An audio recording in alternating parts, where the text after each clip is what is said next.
Hey everyone, YouTube drummers, people that are bored and stumbled across this video for whatever reason.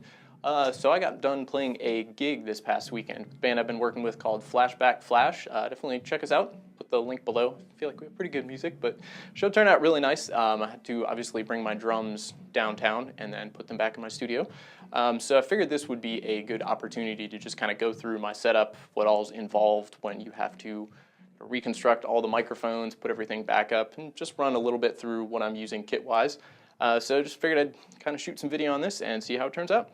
So first off are my kick microphone drums. I usually use two. I've got the Shure Beta 91A condenser microphone that goes on the inside. This is responsible for picking up a lot more of the beater attack, and then the Shure Beta 52, which usually have this outside right kind of by this porthole here, and that picks up a lot more of the low end and the boom of it. However, I haven't really been using the Beta 52 as much as I thought I would in my mixes lately. It does have a bit better bass response than the 91, like I said, but I've typically just been boosting the 91 a little bit more in the low end, around maybe 100 hertz or 60 hertz or something like that, to get it to sit pretty well in the mix. So I'm actually going to try for the next couple recordings using the Sennheiser 421. I've used this on toms before. I actually got this a little while ago. It's considered kind of an industry standard tom mic. Doesn't sound bad, but I haven't noticed a huge difference between it and the SM57s that I've been using. So I've really liked the sound on kick so far. It sounds kind of weird on its own, but when it blends in with the 91A, I think it sounds pretty cool. So we're gonna give that a shot. So anyway, the Beta 91 is probably responsible for the main kick drum sound that I have, that I like. It's got a lot more of the attack on it, so because of that, I try and point it pretty close to the beater. I've probably got it maybe 4 or 5 inches from the head, and kind of in the middle of the kick pad where my two beaters strike, I'm using a double pedal, so if you put it towards one or the other side, it's going to be a little bit louder when you hit that beater. So it's good to kind of put it in the middle, that way they're both somewhat consistent. Also got this mic clip for the 421 recently from Wilkinson Audio. It's really handy because for whatever reason, these are, like I said, the industry standard tom mics, and the mic clips are god-awful. It is beyond me why Sennheiser has not fixed those yet, but whatever, what do I know? So we'll put this in here, do a line check now, but usually like pointing this somewhat towards the beater so it gets a little bit more of the attack as well, and figure out what to do with this later, maybe a floor tom. All right, so next up is the snare drum. Nothing fancy here, just two SM57s. I've got one on the bottom pointed just basically right at the edge of the snares, kind of towards a little bit more towards the middle. And then another one on the top. I restarted a right angle connector on this a little while ago to give me an extra room so it didn't stick out quite as much, but I moved some stands around and now it doesn't really matter, but it looks cool. All right, so I like these clips, but every once in a while they just kind of hang up on the threads on here. It's kind of a pain in the ass to move them around.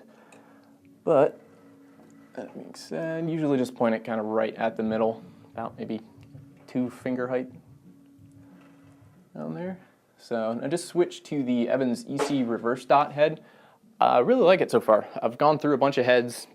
Pretty much all Evans stuff that I've used sounds great, but it's kind of been a little bit of a process finding the one that I like the most, that I have to do the least EQing and post-processing to get it to sit right in the mix and kind of where I want it. But we'll keep this one a little while, play around with some more tuning ranges. So now for the toms, for the past few months I've really pretty much only been playing with 2 toms, my 12-inch and then my 16-inch tom over here, so these two. But I'm going to try and play around with things a little bit more. I've kind of grew up playing with 2 floor toms, 14 and 16 here. So all these have the Evans EC2 clear heads.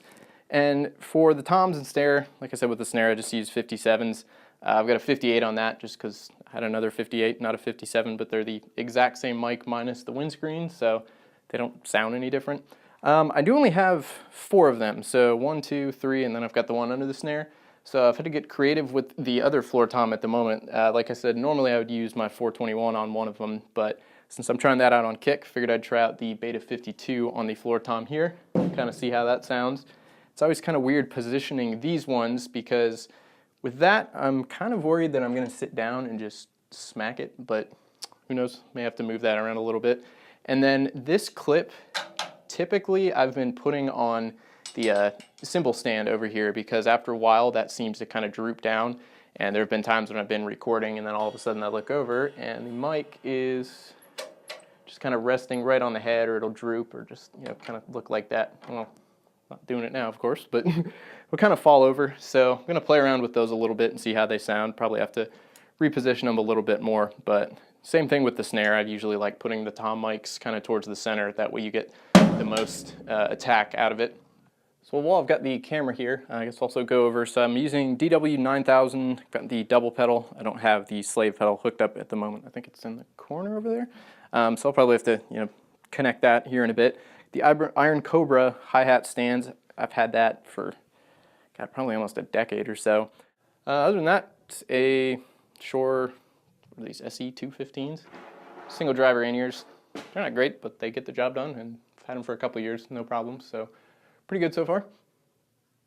So for the last of the kit mics, I've got the two overheads, AKG C214s, which are the 414s, but with just one capsule, so they only do the cardioid instead of omnidirectional and figure 8 and supercardioid, hypercardioid, something like that. But yeah, they sound pretty good. I've been using those for years and pretty happy with the results. As far as cymbals go, I've got two of the Zildjian A medium thin crashes. I've got an 18 on my left and a 20 on my right. I've got Zildjian, they're the K, just standard hi-hats, I think, 14-inch, yeah. I've got the Sabian Raw Bell Dry Ride, it's a 21-inch. Had this was probably like my first real cymbal when I first started playing. So that one's probably my favorite among all of them. Has a really nice bell to it. It crashes pretty well and you get pretty good stick definition with it too. And then the China is just an 18-inch Agazarian, I think it's called, whatever the like stock Guitar Center brand Chinas are. I'll probably replace that down the road, but at the moment, I mean, I go through those probably once every 6 months to a year, so it's not really worth the minimal difference I've noticed recording-wise, and I don't use it that much to, you know, replace a $300 cymbal every year, but who knows. Also, I've got a couple room mics that I usually set up. I don't typically use them for recording a whole lot. They're more for just when I have my in-ears in. It sounds very unnatural to me if you don't hear any of the room tone, because you hit a drum and it's just, you know, a thwack. It's not really any of the reverb. Unless you have the overheads on, then you get a little bit more of the room tone. I generally try to have these about 3.5 feet above the snare drum. Probably would do a little more height on those if I could, but these stands get a little wobbly if I put them any higher on that. So with those ones, I'm probably gonna have to reposition. I haven't measured these to make sure they're in phase or whatever yet. So I'm just kind of setting everything up tonight and getting signal, but hopefully it all sounds good. In the next video, we'll find out, rearrange some stuff. But like I said, for the room mics, I've got these two Rode M5s, which are kind of like the NT5s. They're actually really good. They're like $200 for the pair of them. Again, I'm just using them as just kind of room mics for my ears. Sometimes I'll record with them or play around with them. But they also work really good as spot mics if I need one where I need to record, have an extra mic on just the hi-hat or just the ride or something like that. They work pretty well also. And I also got these, a couple of these a few weeks ago. They're like, I think $10 or something, but they're these Shure, they're podium mics, but they're omnidirectional. So I've been playing around with these kind of in the back corners of my room, and you get a pretty cool sound for them. So just figured a few extra mics couldn't hurt. Put those somewhere. Probably fun to use for them down the road. I think that's pretty much about it. Just gonna kind of run through and get signal through all these. Make sure they're all plugged in correctly. Input gains set right once they're positioned.